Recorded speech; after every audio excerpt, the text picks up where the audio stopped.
Hey guys, how's it going? Hope you're doing well. My name is Crown, and today I'm going to read you some very interesting stories that I hope that you're gonna love. And now, without further ado, let's go!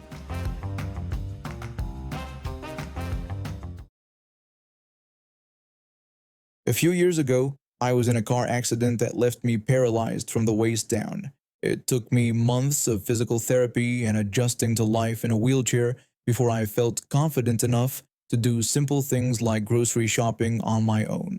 My weekly trips to the store had become something I looked forward to, a chance to prove to myself that I could still be independent and handle everyday tasks without help. I've been going to the same grocery store for about 6 months now. The staff knew me, the layout was familiar, and I had my routine down to a science. I knew which aisles were wider, where the accessible shopping carts were located, and which checkout lanes worked best for someone in my situation. It was my safe space, or so I thought. So there I was on what started as a perfectly normal Saturday morning, rolling through the automatic doors of my usual grocery store. The sun was streaming through the big windows, and I felt good about tackling my weekly shopping list. I grabbed one of the shopping carts specifically designed for people with disabilities. They're lower and easier for me to reach into from my wheelchair. That's when I first noticed them. A woman in her 30s with bleached blonde hair and her young son, maybe 5 or 6 years old. The first red flag should have been how they completely ignored the sign that clearly marked the disabled accessible shopping carts. Instead of using a regular cart, they dumped their huge purses and shopping bags right into one of the accessible carts, like it was their personal storage unit. I tried to brush it off. Maybe they just didn't notice the sign, right? I've learned to pick my battles since the accident, and this seemed like a small thing. When I made my way through the produce section, carefully selecting apples and checking my list, I could hear this kid getting louder and more chaotic by the minute. He was running around like he was at a playground instead of a grocery store, grabbing things off shelves and tossing them back wherever he felt like it. His mother was standing there scrolling through her phone, completely unbothered by the mess her child was creating. Then they ended up in the same aisle where I was, the cereal aisle. The kid seemed fascinated by my wheelchair, which happens sometimes. Usually kids are just curious, and their parents quickly explain and redirect them. But this kid had other ideas. He started pushing his cart around like he was playing some kind of demolition derby game. Before I knew it, he had rammed his cart straight into the side of my wheelchair. The impact jolted me forward and nearly knocked the box of cereal out of my hands. I shouted at him to watch where he was going, trying to keep my voice calm, but I was already feeling my patience wearing thin. The mother looked over with this fake smile that didn't reach her eyes. She gave me a quick apology but didn't actually do anything to stop her kid or even tell him that wasn't okay. She just went back to her phone like nothing had happened. I took a deep breath and tried to continue with my shopping. I told her that her son had just rammed his cart into my wheelchair and that it wasn't safe or appropriate behavior in a store. She actually had the nerve to roll her eyes at me. She brushed me off, saying that kids will be kids and that he was just having fun. She told me I didn't need to make such a big deal about it. My blood started boiling at that response. This wasn't about making a big deal, this was about basic respect and safety. But I figured maybe if I just moved to a different part of the store, I could avoid any more problems. Wrong again. 5 minutes later, I was in the snack aisle trying to reach a box of crackers on a higher shelf when I felt someone tugging at my shopping cart. I turned around to see the same kid pulling items out of my cart and throwing them on the floor like he was playing some twisted game of grocery store bowling. I yelled at him to stop that right now. The kid looked at me with this smirk and kept throwing my stuff around. A jar of pasta sauce rolled under a nearby shelf, and my carefully selected loaf of bread was now somewhere behind the chip display. His mother finally appeared around the corner, but instead of being embarrassed or apologetic, she got defensive. She demanded to know what my problem was and reminded me that he was just a child. I told her that my problem was that her child was destroying my groceries and she was doing nothing to stop him. I said this was completely unacceptable. She waved me off, claiming I was being dramatic and that a few items on the floor wasn't the end of the world. That's when I decided I'd had enough. I flagged down a store employee and asked them to get the manager. While we waited, this woman had the audacity to play the victim. She told anyone who would listen that I was harassing her and her son for no reason. She claimed they were just shopping and I had started yelling at them for no good cause. When the manager arrived, he could see the scattered groceries and the mess the kid had made, but Karen turned on the charm. She told the manager that her son had accidentally bumped into my cart, and now I was trying to cause a scene. She said she didn't understand why I was being so hostile. The manager tried to mediate, suggesting maybe we could all just continue shopping peacefully. But I could see other customers starting to notice the commotion, and some were shaking their heads at Karen's behavior. That's when Karen completely lost it. She screamed that she was sick of people like me thinking we deserve special treatment just because we're in wheelchairs. The words hit me like a slap. Several other customers stopped what they were doing and stared.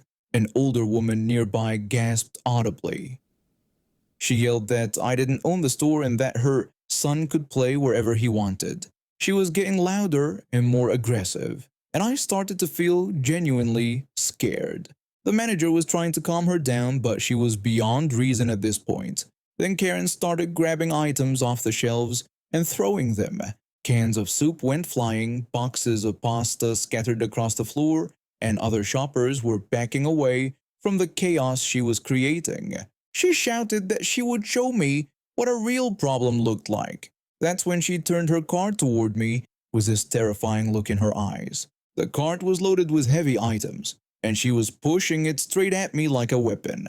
I tried to move my wheelchair out of the way, but I wasn't fast enough. Just when I thought I was about to get seriously hurt, this big guy, who had been shopping nearby, stepped right into Karen's path. He grabbed her cart and shoved it aside with enough force that she lost her balance and crashed to the floor. The bystander told her that was enough and that she could have seriously hurt someone. Other shoppers immediately surrounded me, making sure I was okay and creating a barrier between Karen and me. Someone had already called the police again, and within minutes we could hear sirens approaching. Karen was still on the floor, looking stunned and disoriented. When the police officers entered the store, they quickly assessed the situation. Between the scattered groceries, the witnesses, and Karen's obvious aggression, it didn't take long for them to understand what had happened. The officer told her that she was under arrest for assault and disturbing the peace. When they handcuffed Karen, she was still protesting and trying to claim she was the victim.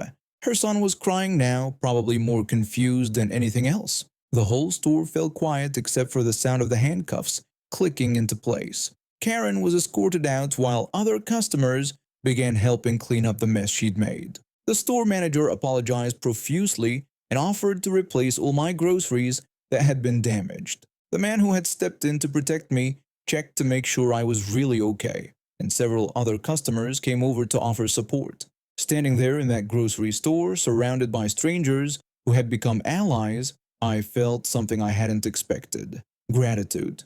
Not just for the people who had helped me, but for the reminder that most people are decent and willing to do the right thing when it matters.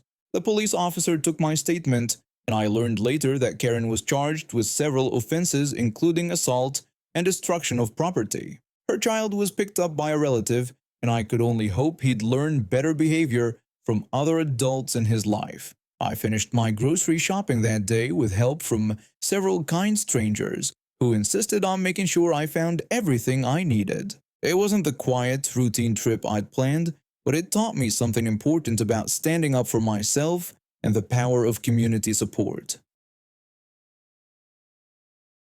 Back in 2012, I was 21 and living the college dream. Well, sort of. After a nasty car accident that left me with a broken leg and a serious wake-up call about my party lifestyle, I moved in with my grandparents to get my life back on track. They lived in this cozy little house about 10 minutes from campus, and honestly, it was exactly what I needed. I was majoring in art and absolutely crushing it. Dean's List every semester, staying in on weekends to work on projects instead of hitting the bars, taking summer classes to graduate early. My grandparents were so proud, and I was determined to keep making them proud. My grandmother would always make me these amazing lunches to take to school, and my grandfather would quiz me about my classes over dinner. They'd been together for 50 years and were basically the glue that held our entire extended family together. Everything was going perfectly until the art department hired this new teacher. I'll call him the professor because he was one of those guys who clearly thought he was way smarter than everyone else. Tall, skinny, thick glasses, always wore these wrinkled button-down shirts. The kind of guy who probably got picked on in high school and never got over it. From day one, this guy was awful. I tried being friendly, introducing myself after class, asking questions about assignments. Nothing. He'd just stare at me like I was bothering him or give these one-word responses. Nobody in any of his classes could warm up to him. But it got worse. He'd make these weird jokes during lectures that nobody laughed at, then get mad when the room stayed silent. He'd pick on students who were struggling, holding up their work, and saying things about what happens when you don't listen to instructions. And his instructions were terrible. He'd mumble through explanations and then act like we were idiots when we asked for clarification. I had to take his printmaking class first, and it was brutal, but I needed the credits, so I suffered through it and managed to get a B. I thought that was the end of it, but then I found out he was teaching the graphic design class I needed for my major. Great. Around this time, my grandmother started getting really sick. She'd been feeling tired and losing weight, and the doctors kept giving her different diagnoses. First, they said it was just stress, then maybe an autoimmune thing. Turns out they were completely wrong, and by the time they figured out it was cancer, it had already spread pretty far. She started going in and out of the hospital for chemotherapy treatments. Some days she'd feel okay, but other days she could barely get out of bed. My grandfather was still working full-time at his accounting firm, so I started staying home more often to help take care of her. I'd drive her to appointments, help her with her medications, just sit with her when she felt scared. I missed a few classes here and there, but I was keeping up with my work. Most of my professors were totally understanding when I explained the situation. I even wrote a formal letter to the professor explaining what was happening with my family and asking for his patience when I navigated this difficult time. Never heard back from him, not even an acknowledgement that he'd received the letter. When I had to take his graphic design class, things got even worse. He'd make these comments during lectures about how some students think they can just show up whenever they feel like it while looking directly at me. He'd assign projects and then act like everyone was stupid for not understanding his unclear directions. One day after class, he pulled me aside and told me he needed to talk about my attendance.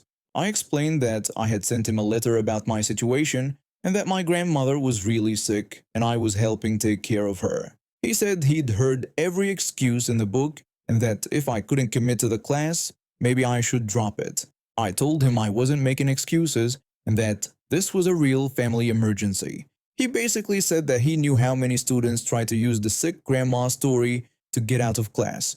He was calling me a liar to my face. I offered to provide documentation if he needed it, but he just told me to make sure I was in class because he wasn't going to keep making exceptions.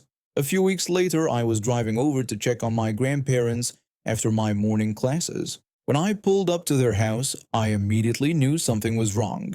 There were tracks in the snow from a stretcher, and the house was completely dark. My heart just sank. I called my grandfather's cell phone, and he answered from the hospital. The ambulance had taken my grandmother in that morning. She collapsed in the kitchen and couldn't get back up. He told me to come to the hospital right away. When I got there, the doctors were very clear about what was happening. This was it. They'd moved her to a private room and told us to call the family. Over the next few days, aunts and uncles and cousins started arriving from all over the state. We took turns sitting with her, holding her hand, telling her we loved her. I called the school's main office to let them know what was happening. The advisor I spoke with was incredibly kind and told me to just focus on my family. She said she'd send out a notice to all my professors explaining the situation. Apparently, the professor didn't get the memo, or he got it and decided to ignore it. On the day my grandmother was actively dying with our whole family gathered around her bed, I got an email from him. He said he expected to see me in class the next day, that there would be no more excuses, and that my attendance was unacceptable. He warned me that if I missed another class, I'd receive a failing grade for the course. I stared at my phone in complete disbelief. I was literally watching my grandmother take her last breaths, and this guy was threatening to fail me for not showing up to his stupid class. I called the school immediately. I was so angry I could barely speak. I told them I needed to speak to someone about the professor because my grandmother was dying right now, and he was threatening to fail me for missing class. The woman on the phone was horrified. She took down all the details and assured me they'd handle it. She told me not to worry about anything school-related and just focus on my family. My grandmother passed away that night. I held her hand until the very end, and I'm grateful I was there for her. But I'll never forget the stress that professor added to the worst day of my life. I took a week off for the funeral and to help my grandfather with arrangements. When I came back to school, I was quiet and just trying to get through my classes. My grades slipped a little, but I was still passing everything. I stopped making the dean's list, but honestly, I didn't care anymore. I avoided the professor completely until one day, he cornered me after class. He started talking about how my recent absences were unacceptable and how he ran a professional classroom. I told him to stop talking. He seemed shocked and asked what I meant. I explained that my grandmother had died, that I was with her in the hospital, and that I wasn't skipping class to go to parties or sleep in. I told him I was watching my grandmother die. He said he knew this was hard to hear, but college students use the dying grandma excuse all the time. He claimed he'd been teaching for years and had heard it dozens of times, and that he had to treat everyone equally. I asked if he thought I was lying, and he said that without proper documentation, he had no way to verify these kinds of claims. I reminded him that I had offered to provide documentation weeks ago, and that he had told me to just show up to class. He said that if I had legitimate documentation, I should have provided it immediately. I was done with this guy. I walked straight to the department head and filed a formal complaint. I brought my grandmother's death certificate, the hospital records, even a letter from the funeral home. I also brought printouts of all the emails I'd sent him and his responses. The department head was appalled. She apologized profusely and assured me that this behavior was completely unacceptable. She said they'd be reviewing his conduct and that I shouldn't worry about my grade in his class. I knew my complaint probably wouldn't lead to much. Professors have a lot of job security and I was just one student, but I felt like I had to say something. I couldn't let him treat other students the way he'd treated me. I finished out the semester and tried to avoid him when possible. It was hard because the art building was small, and I spent most of my time there, but I focused on my other classes and my senior project. Fast forward to the summer before my final year. I was out to dinner with my boyfriend and two of his friends at this nice restaurant overlooking the river. We'd had a great meal, lots of laughs, and I was actually feeling optimistic about my last year of school. I was ready to graduate and start my career. We finished dinner and started walking toward the exit. The restaurant was pretty busy, and I was following behind the guys, just enjoying the good mood and the warm evening. Then I saw him. The professor was mopping the floor near the entrance, wearing a restaurant uniform. He looked up and saw my boyfriend and his friends walking past. Then his eyes met mine. For a second, time just stopped. Here was this guy who had made my life hell during the worst time I'd ever experienced, and he was mopping floors at a restaurant. Without even thinking about it, I lifted my hand and gave him a little wave. He froze, literally stopped mopping and just stared at me with complete shock and humiliation on his face. I greeted him normally, not loud or mean, just a friendly hello. When we walked out to the parking lot, my boyfriend asked if I knew that guy because I looked like I recognized the server. I told him that the guy used to be a professor at my school. When my boyfriend asked what I meant by used to be, I just said I guessed he wasn't anymore. Later that week, I found out from a friend in the art department that the professor's contract hadn't been renewed. Apparently, I wasn't the only student who'd complained about him. The department had gotten multiple reports about his behavior, and they decided not to bring him back. I ended up retaking the graphic design class with a different professor the following semester. She was amazing, supportive, and actually cared about teaching. I aced the class and graduated with honors. And now I work for a major tech company doing data analytics, making probably twice what that guy ever made when he was a professor. But the best part isn't the money or the success. It's knowing that he can't treat other students the way he treated me. I come from a middle-class Indian family. My parents always dragged me to every wedding, festival, and family gathering within a 50-mile radius. At 12 years old, I had already attended more weddings than most adults. My parents believed it was important for me to stay connected with our extended family and community even if I didn't know half the people there. They also thought these events would teach me social skills and respect for elders. Little did they know I was about to learn a very different lesson about respect that day. The wedding I'm talking about happened during the peak wedding season. It was one of those massive Indian weddings where the guest list easily crosses 500 people. The bride's family had rented this huge lawn venue with elaborate decorations, multiple food stations, and live music. I had been wandering around for hours, sampling the appetizers and trying to avoid the aunties who kept pinching my cheeks and asking about my grades. When the main dinner service started, I finally rejoined my parents at their assigned table. They had managed to find seats with some of our distant relatives, an uncle and aunt I barely knew but who seemed friendly enough. The whole setup was standard for these big weddings. They had arranged everything buffet style, but the hosts had also hired temporary waitstaff to help serve water, extra bread, and refill the curry bowls so guests wouldn't have to keep getting up. All the waiters were wearing these bright pink turbans, part of their uniform. It was probably the caterer's idea to make them easily identifiable. What the hosts didn't realize was that I happened to be wearing an almost identical pink turban that day. My mom had picked it out to match my outfit, and I thought it looked good. I had no idea it would cause such confusion later. The problem was that they had seriously underestimated how many waiters they needed. With hundreds of guests spread across dozens of tables, the few waiters they had hired were completely overwhelmed. People were waving their hands trying to get attention, but the waiters were running around like headless chickens, barely able to keep up with the demands. I had finished eating quickly because I had been snacking on samosas and pakoras all afternoon. My stomach was already half full before dinner even started. My dad noticed I was done and asked if I could help out by getting water for our table. He said these waiters were impossible to catch and wondered if I could grab some water for everyone. I was always the obedient kid who never gave my parents any trouble, so I immediately agreed to help. I walked over to the beverage station, picked up a large serving plate, and carefully arranged 4 glasses of water on it. I was proud of myself for balancing everything perfectly without spilling a drop. I had barely taken 3 steps away from the beverage station when I felt someone grab my shoulder roughly. This woman I had never seen before spun me around and started barking orders at me without even giving me a chance to speak. She told me to come with her right away and said the groom's family table needed service, while I was just wandering around doing nothing.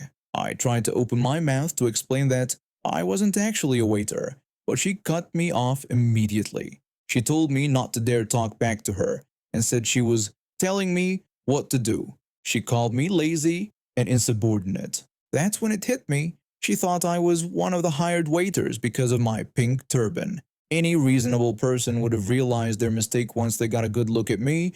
I was clearly just a kid attending the wedding with his family, not a professional waiter. But this woman was so caught up in her own authority that she didn't bother to actually look at who she was talking to. Now I should have corrected her mistake right then and there. I should have politely explained that I was a guest, not staff. But I was 12 years old and something mischievous stirred inside me. I was curious to see how far this woman would take her bossy attitude. Plus, I was a little annoyed at being grabbed and yelled at for no reason.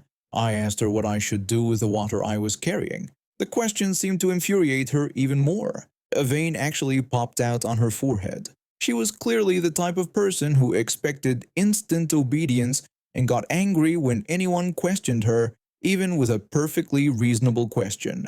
She asked me what kind of stupid question that was and told me to dump the water on her head, calling me a jerk. Now she didn't literally mean for me to pour water on her head.